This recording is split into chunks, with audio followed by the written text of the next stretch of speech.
Annyeonghaseyo, ketemu lagi sama Miley yang hari ini mau kasih kamu drama review dari drama yang baru aja Mai selesai tonton kemarin. Judul dramanya adalah The King's Affection. Oke, jadi pertama kali Mai tertarik nonton drama ini karena lead male-nya adalah Rowoon, ya. Rowoon dari boy group SF9. Jadi ini drama ke berapanya Rowoon yang Mai tonton ya. Oh, ini drama ketiganya Rowoon ya. Jadi Mai pertama kali lihat Rowoon di drama Extraordinary You dan Mai suka banget dengan acting dia. Jadi akhirnya Mai ketika lihat ini, oh, The King's Affection, Rowoon di sini. Jadi akhirnya Mai memutuskan untuk nonton drama ini. Oke, The King's Affection tayang di KBS 2 sebanyak 20 episode. Ini sesuatu yang tidak biasa ya. 20 episode ini bisa dikarenakan apakah memang ceritanya panjang atau ceritanya menarik, jadi dia dibuat lebih panjang begitu ya, sebanyak 20 episode. Dan dia sudah selesai tayang pada bulan Desember yang kemarin. Dan yang Mai dengar, drama ini juga mendapatkan banyak penghargaan juga buat artis-artisnya katanya. Jadi memang drama yang sangat dinikmati oleh orang di Korea sana katanya begitu ya. Oke, jadi drama ini adalah drama seguk ya, alias drama kuno. Jadi masih pakai pakaian kuno dan Mai itu punya terobsesi. Jadi Mai suka banget sama drama-drama kuno karena Mai suka dengan kostumnya. Kayaknya terutama suka dengan kostumnya ya. Cantik kan, biasanya warna-warnanya cantik. Dan selain itu Mai suka settingnya, pokoknya kalau kuno itu rumahnya juga kuno ya. Entah kenapa dan entah sejak kapan Mai sudah terobsesi dengan itu. Jadi Mai mengantisipasi sekali drama ini ketika menonton episode pertamanya. Jadi dari episode pertama saja sudah tegang ya, menegangkan drama ini. Jadi dia awalnya adalah istri dari putra mahkota, jadi ya kita bisa katakan putri mahkota ya. Dia melahirkan anak kembar. Nah, tapi di zaman itu anak kembar itu dianggap kesialan. Jadi tidak boleh ada anak kembar di dalam, apalagi di dalam kerajaan gitu ya. Jadi anak kembar ini ada anak kembar cowok dan cewek gitu ya. Jadi akhirnya raja pada saat itu memerintahkan supaya anak perempuan ya, bayi yang perempuan itu dibunuh begitu karena sial kan katanya gitu. Nah, tapi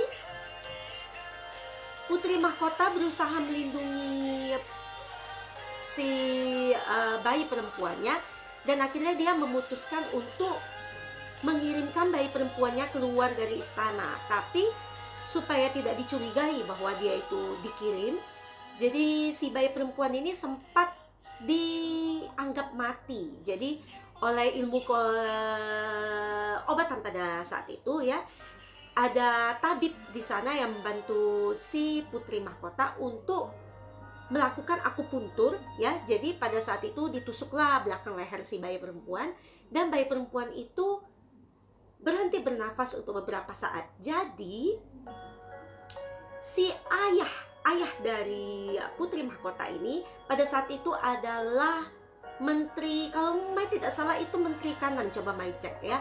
Jadi kalau kamu suka nonton K-drama apalagi yang berbau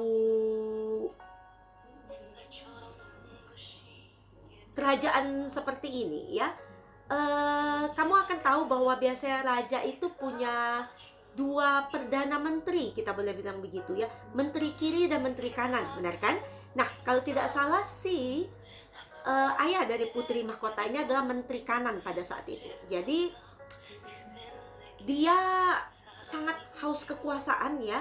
Jadi dia sangat menginginkan cucunya itu yang dari putri mahkota ini nantinya menjadi raja. Jadi dia tidak mau ada kesalahan sedikit pun dan dia mau cucu perempuannya yang masih bayi itu dibunuh. Jadi semua saksi mata pada saat kelahiran si anak kembar ini semuanya dibunuh oleh si ayah dari putri mahkota ini. Jadi jejak si bayi perempuan itu nyaris tidak diingat oleh siapapun ya, tidak ada buktinya, tidak ada saksinya.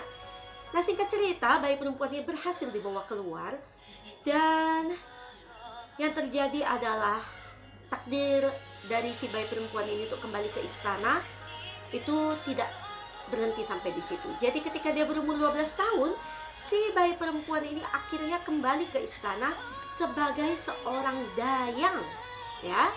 Nah, ketika si bayi perempuan ini kembali ke istana, jadi tidak sengaja di kehadirannya itu tertangkap oleh ibunya, ya. Si saat itu sudah menjadi ratu dia, ya. Jadi tertangkap oleh ibunya. Jadi ini juga kejadiannya, sebenarnya dia ketika bertemu dengan kakak kembarnya, ya, itu juga sangat kebetulan, ya. Dan Mai ingat sekali ada sida-sida dari si putra mahkota, yaitu ya si kembarannya itu, yang pria itu waktu itu, ya. Dia sampai bingung karena dia melihat dayang yang mukanya mirip dengan tuannya alias putra mahkota, begitu, ya. Jadi mereka bertemu, dan putra mahkota itu pada suatu hari, ya, dia minta tolong dengan si dayang ini, sebenarnya adik perempuannya kan, begitu. Jadi dia minta tolong dengan si dayang ini untuk menggantikan posisi dia duduk sebagai putra mahkota karena dia ingin keluar untuk menemui guru kerajaannya. Nah, jadi begini, guru kerajaannya si raja ini, si putra mahkota ini dicap sebagai pengkhianat, ya. Katanya dia akan melakukan kudeta atau semacam itu. Pokoknya dia memberikan pengaruh yang buruk. Jadi raja sedang mengasingkan si guru ini untuk nanti dihukum, ya. Dan putra mahkota tahu kalau hukumannya adalah hukuman penggal. Jadi dia ingin menemui guru kerajaannya itu, ya, si putra mahkota ini. Jadi pertama kali mereka bertukar posisi seperti itu. Jadi mulus, ya, tidak ketahuan, ya. Akhirnya putra mahkota kembali lagi, dan akhirnya dia minta untuk kedua kalinya, dia minta tolong dengan si dayang ini untuk kembali menggantikan posisi dia karena dia ingin bertemu gurunya untuk terakhir kalinya, yaitu di hari ketika guru ini akan menerima hukuman penggal, begitu. Jadi mereka bertukar posisi sekali lagi, dan sayangnya kakek mereka, ya, si Perdana Menteri kanan ini, dia sudah mengendus keberadaan cucu perempuannya. Jadi dia antara percaya tidak percaya, tapi pokoknya dia sudah mengendus ada seseorang yang mirip dengan putra mahkota, gitu. Jadi menurutnya, dan dia tahu bahwa dia itu dayang di istana, begitu. Jadi dia mengutus komandannya, bisa bilang begitu, ya, komandannya ini untuk memburu si dayang itu dan membunuhnya, cucu perempuannya. Nah, hal itu terjadi ketika si putra mahkota ini sedang menyamar sebagai dayang itu untuk keluar dari istana menemui guru kerajaannya. Jadi ketika komandan itu akan membunuh, ya, ketika dia mengejar dayang itu, jadi yang terbunuh adalah, spoiler, ya, spoiler ya. Jadi yang terbunuh adalah putra mahkota yang asli. Nah, sayangnya, ya, si Perdana Menteri kanan ini, si kakeknya ini tidak tahu kalau yang mati itu ternyata adalah putra mahkota. Bahkan komandannya pun tidak tahu kalau itu adalah putra mahkota, karena toh berpenampilan sebagai dayang, gitu, ya, keluar istana. Jadi mereka tidak tahu. Jadi mereka semua mengira cucu perempuannya alias ya, si kembaran perempuan yang meninggal, gitu, ya, mereka bunuh, gitu. Padahal si kembaran perempuan di mana dia sedang menyamar sebagai putra mahkota. Jadi itulah yang membuat si bayi perempuan tertukar posisinya dengan bayi laki-laki. Jadi sebenarnya bukan keinginan si bayi perempuan untuk nantinya itu berperan sebagai putra mahkota. Sebenarnya dia tidak mau ini, ya. Tapi si ibu mereka alias ratu pada saat itu, dia memohon dengan si anak perempuannya ini untuk berperan sebagai putra mahkota. Katanya, demi tidak ada yang mati lagi, kau harus bertahan, dia bilang. Kau harus menolong, kau harus berpura-pura. Jadi itulah pada awalnya kenapa posisi mereka bertukar, dan sampai ke depannya nanti si bayi perempuan inilah yang menjadi putra mahkota.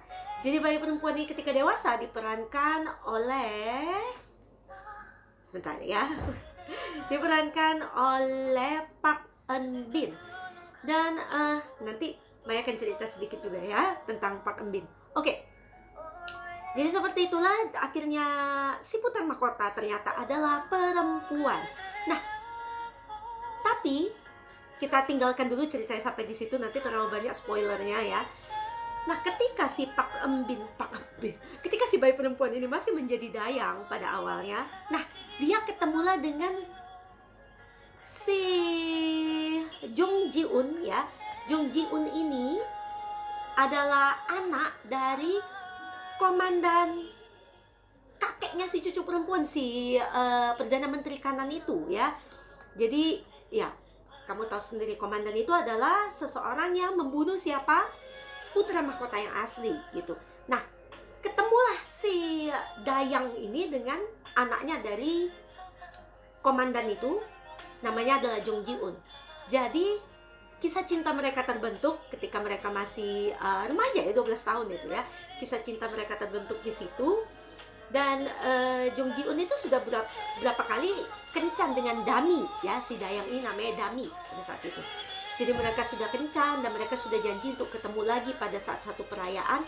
Tapi si perempuan ini tidak bisa menemui dia lagi ketika mereka berjanji untuk bertemu lagi berikutnya, karena dia saat itu sudah, kalau saya tidak salah, itu adalah hari dimana si saudara kembarnya yang putra mahkota itu meninggal. Jadi dia posisinya sedang menyamar. Jadi ketika putra mahkota itu tidak kembali, dia tidak bisa keluar untuk menemui Jung Ji Un. Jadi akhirnya Jung Ji Un memutuskan juga dia akan pergi ke Ming ya. Let's say Ming itu dinasti Ming ya, itu adalah negara China. Pada saat itu dikuasai dinasti Ming. Jadi dia akan berangkat ke dinasti Ming untuk belajar katanya. Jadi mereka tidak bertemu lagi sejak saat itu. Mereka terakhir kali ketemu adalah ketika Jung Ji Un mengucapkan selamat ulang tahun kepada putra mahkota. Jadi hari itu adalah hari ulang tahun putra mahkota, yang saat itu sudah Dami yang di posisi putra mahkota itu ya. Dami di sana sudah. Jadi Jung Ji Un bercerita sedikit, katanya Dami pernah bercerita tentang putra mahkota, dan Dami bilang putra mahkotanya adalah seseorang yang luar biasa. Jadi dia mengucapkan selamat pada putra mahkota dan berpamitan. Jadi Dami saat itu hatinya patah sekali, dia sedih, dia tidak bisa mengatakan bahwa dia adalah Dami begitu, dan dia merelakan Jung Ji Un pergi. Dan beberapa tahun kemudian ketika mereka sudah dewasa, Jung Ji Un kembali lagi ke Korea ya, ke Joseon. Ini Joseon kan kalau tidak salah ya. Jadi kembali lagi sebagai tabib. Jadi dia di Ming, dia belajar menjadi seorang tabib. Jadi dia tahu soal pengobatan ya. Dia membuka klinik yang namanya klinik 3 ruangan, si Jung Ji Un ini. Nah, tapi tidak sampai di situ saja jodoh mereka berhenti ya. Dia pada suatu saat Jung Ji Un dalam masalah dan dia ingin mencari obat-obatan ke gunung.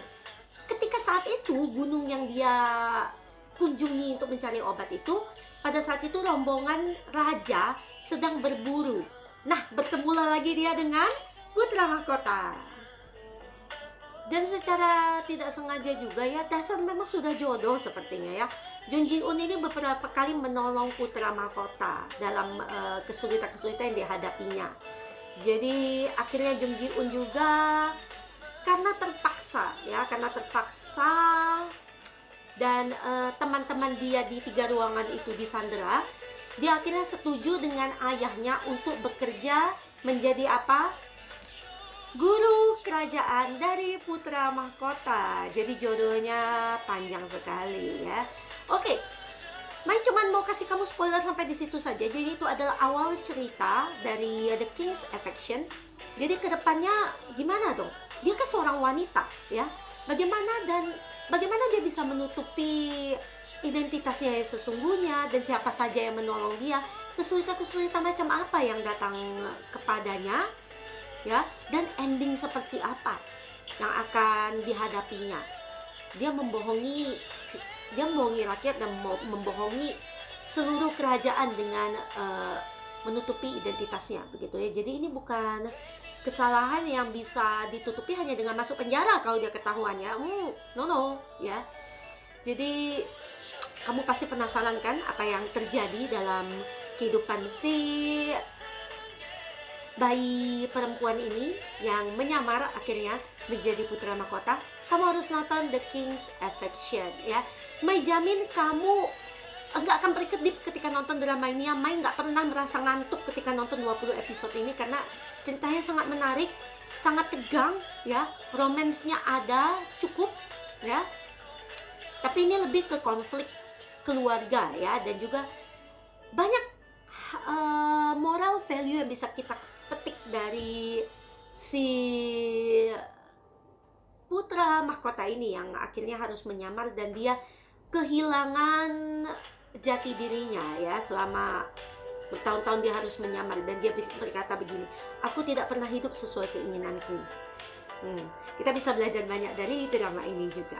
Okay, so let's talk about the character here. Park Eun Bin berperan sebagai si putri mahkota ya, putra mahkota, let's say putra mahkota Lee Hui ya. Jadi pertama kali sepertinya ini buat Mai ketemu dengan Park Eun Bin ya, benar sekali ya. Basically Mai nggak pernah nonton drama dia yang sebelumnya, tapi dia sudah punya banyak sekali drama ya, dari tahun 98. Wow, lama sekali. Dan juga deretan drama seriesnya panjang, deretan movie-nya juga sudah ada ya. Dia juga ada upcoming project yaitu Weird Lawyer Woo Young Woo. Oke, tahun depan katanya. Dan lead female dia di sini ya.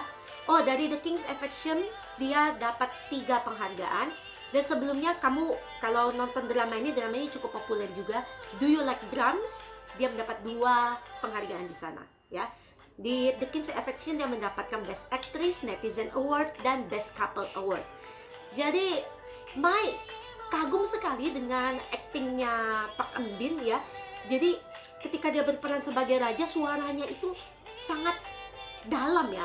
Kalau Mai tidak salah membaca komen di sini, katanya memang suaranya dalam ya. Jadi dia semakin menjiwai. Jadi ketika dia berkata dengan ekspresi yang datar juga dingin ya, itu bagus sekali ekspresinya sebagai berperan sebagai pria di sini ya. Jadi keren banget ya di sini dia. Pokoknya menurut Mai ketika dia mengekspresikan apapun itu ya, acting skill dia memang sangat luar biasa. Park Eun Bin, okay. Ketika menjadi raja dia tampan ya, dan ketika dia menjadi wanita cantik sekali ya. Park Eun Bin lahir di tahun 92. Oke. Pokoknya keren. Cocok sekali dia berperan sebagai si wanita yang menyamar sebagai putra mahkota ini ya. Next, let's talk about the lead male, yaitu Rowoon. Seperti yang Mai katakan tadi, Rowoon adalah member dari boy group SF9 ya. Dan Rowoon kelahiran tahun 96. Ini adalah OST yang dinyanyikan oleh Rowoon, Annyeong judulnya ya, No Goodbye in Love. Oke, jadi Rowoon ini kalau one day kamu melihat boy group SF9 ya, kalau Mai tidak salah dia adalah member tertinggi karena tinggi badannya 189 cm. Amazing ya, sudah tampan, tinggi ya. Oke, drama seriesnya sudah diperankannya sebenarnya belum cukup banyak, tapi udah oke lah ya. Dia sudah melalang buana di dunia K-drama sejak tahun 2017 ya. Dan Mai pertama kali ketemu dia di drama Extraordinary You langsung sebagai lead male di sana ya. Dan setelah itu Mai nonton dia lagi di drama She Would Never Know di tahun kemarin ya, 2021. Dan sebagai Chae Hyun Sung, kalau tidak salah dia itu lead male di sana ya. Dan akhirnya ketemu dia lagi di The King's Affection sebagai lead male. Dan dia ada upcoming project berjudul Tomorrow. Dan tidak tahu di perannya, semoga lead male lagi ya di tahun ini 2022 ya. Oke, dari Extraordinary You dia mendapatkan 1 penghargaan yaitu Best New Actor, dan dari The King's Affection 3 penghargaan yaitu Best New Actor, Netizen Award, dan Best Couple Award. Dan Mai memang lihat Rowan ini punya bakat acting yang luar biasa ya. Jadi dia terlihat natural ketika dia berakting ya. Dan di sini di The King's Affection dia berperan sebagai seseorang yang selalu melindungi si putra mahkota, meskipun dia sangat berhati-hati melindunginya ya. Jadi bagaimana dia sangat mencintai putra mahkota ini, tapi di sisi lain dia harus berhati-hati kan, nanti kalau ketahuan kalau putra mahkota perempuan gimana ya. Jadi dia juga mempunyai derita mendalam di sini karena dia melihat ayahnya si Komandan Jong ini membunuh orang-orang tidak bersalah, dan dia trauma, dia tidak bisa mengerti itu kenapa ayahnya harus melakukan itu ya. Jadi dia hidup dalam trauma dan dia membenci ayahnya hampir sepanjang hidupnya. Jadi bagaimana hubungan si Ji-un dengan ayahnya, dan juga bagaimana kisah cintanya dengan putra mahkota atau nantinya dia menjadi raja ya, si raja perempuan ini. Ya, itu yang Mai lupa cerita tadi ya. Jadi tidak berhenti sampai di dia menjadi putra mahkota. Jadi di cerita ini putra mahkota ini akhirnya menjadi raja juga, raja perempuan. Oke. Di sini bagus, pokoknya aktingnya Rowan jempolan banget ya. Dan chemistry-nya juga bagus dengan Park Eun Bin. Kedepannya ada drama-dramanya Rowan, Mai mau nonton lagi nih. Oke. Oh ya, ini OST yang dinyanyikan oleh Super Junior KRY. Kalau kamu tahu Super Junior ya, apalagi Super Junior KRY, mereka adalah vokal pillarnya di Super Junior ya. Jadi mereka ada main vokalisnya. Jadi wow, lagunya keren banget, judulnya Shadow of You. Oke. Ya. Let's see the next one. Ini adalah second lead male, Nam Yoon Soo. Kelahiran tahun 97. Wow, semuanya masih muda sekali ya. Oke, rupanya Mai pernah ketemu Nam Yoon Soo di drama Beyond Evil. Kalau tidak salah waktu itu dia supporting role, tapi cukup banyak juga scene-nya ya. Nam Yoon Soo ini di sini berperan sebagai Lee Hyun. Jadi dia adalah sepupu dari putra mahkota ya. Jadi menurut cerita di sini ayahnya itu harusnya ayahnya adalah pemilik tahta yang sah, tapi terjadi kudeta dan segala macamnya yang melibatkan si nenek dari putra mahkota ya, yaitu ya Ibu Suri ya, kita bilangnya Ibu Suri ya. Jadi melibatkan dia, melibatkan si menteri kanan, perdana menteri kanan, dan ayah alias raja terdahulu ya, dari ayahnya dari si Ihui ini ya, dia melibatkan mereka.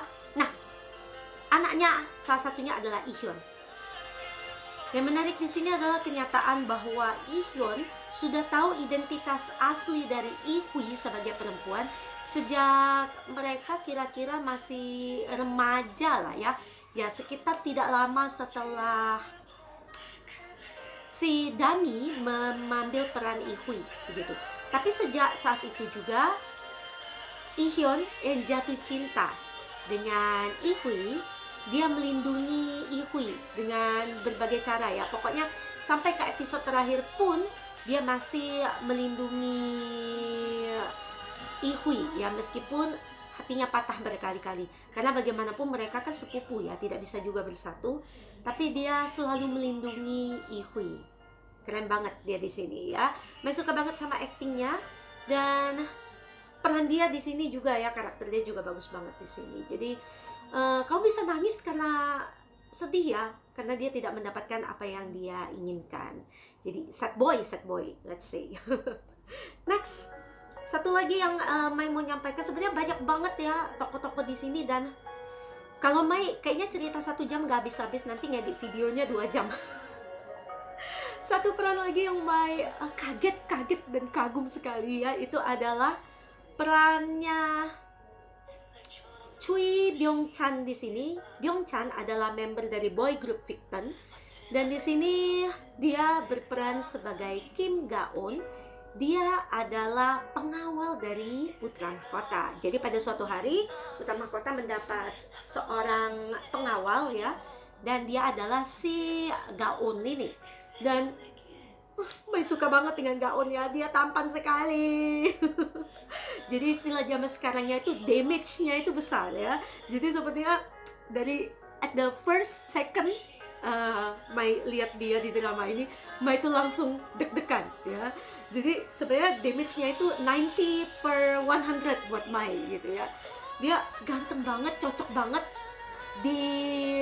dandani sebagai seorang pendekar ya, dengan pakaian kuno, rambutnya yang agak panjang, dengan pedang. Aduh, mereka sebenarnya sudah pernah bilang ya, Mai itu punya kelemahan tersendiri dengan orang-orang yang berpakaian kuno ya, apalagi kayak pendekar dengan panah atau pedang ya. Pokoknya Mai itu punya kesukaan tersendiri terhadap orang-orang yang berpenampilan seperti itu. Dan ketika Mai itu melihat Byung-chan di sini sebagai Ga-eun, Mai langsung deg-degan ya.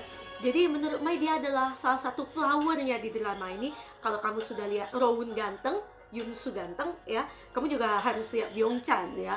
Apalagi dia perannya di sini cukup banyak. Dan pada awalnya ya, ketika dia menjadi si pendekar ini, dia tidak baik. Dia tidak sebaik yang kita pikirkan. Jadi pada awalnya dia berniat untuk membunuh raja ya. Jadi ayahnya si Ihui, dan akhirnya dia juga mau membunuh Ihui. Tapi dia juga tahu rahasia dari Ihui begitu. Tapi seterusnya juga karena Ihui itu baik dengan dia, dan karena kesalahpahaman sebenarnya dengan raja sebelumnya, akhirnya dia sepenuhnya setia kepada Ihui ya. Aduh, pokoknya dia ganteng banget ya, Mai suka banget. Jadi sebelum ini Mai sudah pernah nonton Byung-chan ya di drama Live On. Di situ dia sebagai salah satu temannya tokoh utama di situ ya. Dan karakteristiknya itu beda banget dengan Ga-eun sekarang. Kalau di drama Live On dia sangat bubbly ya, let's say, dan cheerful, tapi di sini dia menjadi seseorang yang penuh misteri, dia cold gitu ya. Pokoknya dia bisa berperan sangat berbeda, dan dia berhasil memerankan itu ya, memerankan tokoh Ga-eun itu. Ya menurut Mai ini adalah suatu bakat ya, jadi talented. Menurut Mai, Byung-chan punya bakat luar biasa dalam dunia acting, dan dia ada upcoming project yang berjudul A Business Proposal di tahun ini. Nah, Mai nggak tahu nih apakah dia sebagai lead male atau bagaimana ya. Sepertinya Mai akan menonton di drama dia. Akhirnya nambah lagi list aktor yang mau Mai ikuti ya. Waduh, pantas yang Mai tonton nih nggak habis-habis dramanya ya. Oke, sampai di situ pembahasan Miley soal drama The King's Affection ya. Nggak nyangka sudah ngomong sebanyak hampir 40 menit nih Mai. Jadi sekali lagi Mai rekomen kamu buat nonton The King's Affection, karena memang mungkin kita bisa bilang plotnya biasa aja. Kayaknya sudah pernah ada deh drama yang wanita berperan sebagai pria gitu, menyamar ya. Drama seguk ya biasalah gitu ya. Oh no, ini beda ya. Meskipun plotnya awalnya sederhana, tapi setelah kita nonton akan terasa bagaimana penulisnya berhasil membuat cerita ini menjadi menarik di setiap episodenya dan membuat kamu ketagihan. Oke? Kamu boleh nonton drama The King's Affection. Dan kenapa juga Mai rekomen drama ini ya? Ada 7 original soundtrack di drama ini, dan sekali lagi Mai bilang salah satu karakteristik dari drama Korea yang kamu perlu perhatikan ini, karena Mai sudah cukup banyak mensurvei ya, kalau drama yang didukung oleh original soundtrack yang bagus itu biasanya dramanya juga bagus. Jadi drama ini didukung oleh Super Junior KRY ya. Lin, kamu tahu Lin ini adalah drama OST Queen ya, mereka bilangnya begitu. Jadi hampir setiap drama K-drama ya ada lagu yang dinyanyikan oleh Lin begitu ya. Baekhyun, lagunya ini yang kita dengar sekarang, If I, dia juga cukup banyak berkelana di dunia K-drama, OST K-drama ya. Dan lagu tadi dari V-Romance juga sangat bagus ya. Dan Rowoon juga turut menyumbangkan lagunya di sini. Jadi deretan original soundtrack saja sudah bagus ya. Pasti dramanya juga bagus. Apalagi aktornya Rowoon juga di situ. Oke? Jangan menyesal, jangan ragu untuk nonton drama ini ya. Mai kasih 100 to 100 untuk drama ini ya. Jempolnya 4 karena cuma ada 4 jempol di sini. Oke, sampai di sini dulu untuk drama review dari Mai. Mai belum mutusin mau nonton drama apa karena memang break dulu ya untuk sementara seperti 3 hari. Next pasti Mai akan langsung nonton drama yang baru, dan kalau sudah nonton pasti Mai kasih kamu drama review lagi. Oke, terima kasih buat kamu yang sudah nonton ke drama review dari Mai. Jangan lupa kalau kamu suka dan kamu sudah nonton, tolong tinggalin jempolnya di channel YouTube Mai untuk videonya, dan kamu bisa tinggalin love likes-nya di Instagram Mai di videonya, oke? Dan jangan lupa kamu bisa share juga link videonya Mai ke sesama K-drama lovers. Itu aja, sampai ketemu lagi di the next K-drama review by Miley. 안녕.